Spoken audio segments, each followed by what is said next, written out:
Kyle was anxious about doing this interview, so he asked me, his therapist, to do it instead.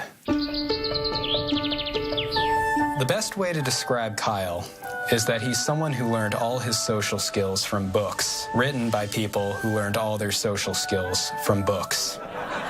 Kyle's been performing magic since the age of 10.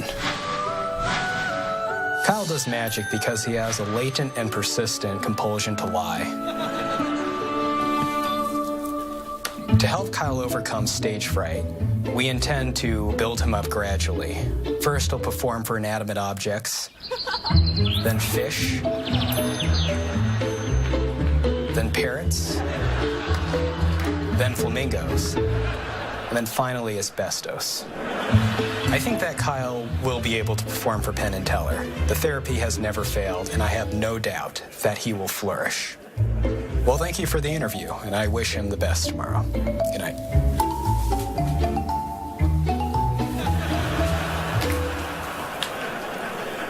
Who was that? As his bio states, our next act emerged from his mother 23 years ago covered in amniotic fluid. Well, I can't think of a more beautiful introduction myself, so please welcome the young and recently showered Kyle Eschen.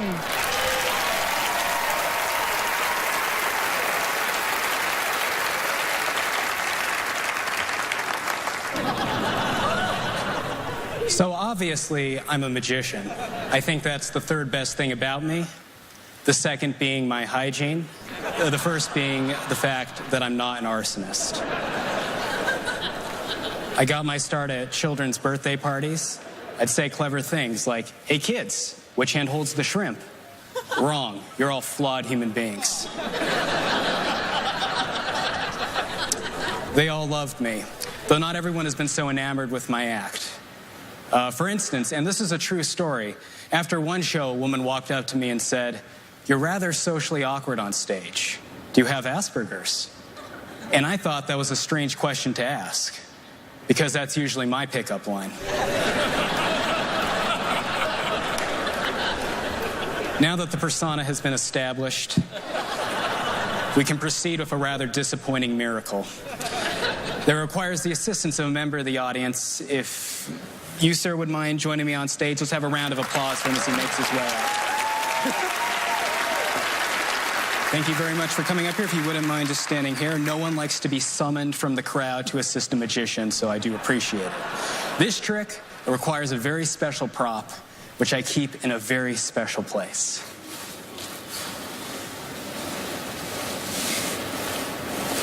My pocket. Now, I know you were expecting me to pull something out of your ear, but in fact, I did the opposite. I put something in. You'll discover in about a week's time when it hatches. Magicians are terrible at dating, so we need some mechanism by which to pass on our genes. Who knew that magicians reproduced in the same manner as the African botfly? The real secrets of magic revealed. We have here a rather unusual deck of cards, blank but for a list of my favorite things. I'll rattle some of them off. We have here waffles, beans, liver, lint, wood chips, doorknobs, bleach, pollen, the usual suspects. The important point is that they're all distinct. There are no duplicates among them. I actually have a compelling theatrical motivation for having these, but I'm going to skip that because nobody cares. We require one of these cards to be picked, one item to be picked. So as I run my thumb down the side of the deck, please just say stop anytime. Stop. Here? Yep. Please hold out your palm up. I will deal you that card. And please cup your other hand beneath as if holding water or perhaps bile. My favorite emulsifier, though I don't think I'm alone in that. Notice, by the way, I say water. He cups his hand one way, or bile. There's a slight shift in posture. Say what you will about this guy, but this is a man who understands fluid dynamics. And that is the most important quality a human being can have. So I just want you to know that. We have here a silk handkerchief, the last remaining prop, and I will non-verbally display the fact that it is empty by flinging it several times toward the gentleman. Now that I've established dominance, I will reveal the name of the item selected. And you might not be able to tell this at home, but the mood in this theater is tense. Lentils. You picked lentils. Now, earlier I warned that this was going to be a disappointing trick, but even I cannot anticipate the extent.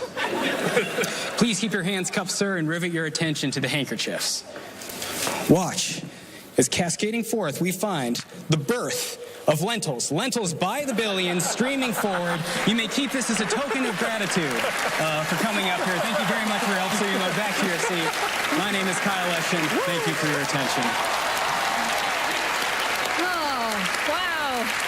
Well, I'm certainly glad he didn't pick liver. That would have been gross. Hi, so you won't be upset if I don't call you for my daughter's birthday party, right? I will not. Okay, good. You seem like a happy guy, huh? Ecstatic. Yeah, I could tell. And what actually brought you into magic? Like, when did you decide that's what you wanted to do?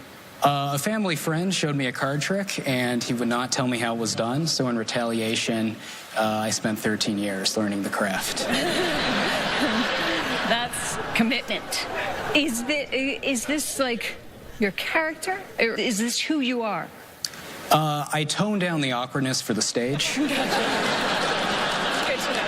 All right, cool. One last thing before we go to the guys. Yes. Do you have any recipes that you can do with the lentils? I eat lentils dry, although they're good seasoned with a little bit of saline. Gentlemen? We love you. Thank you.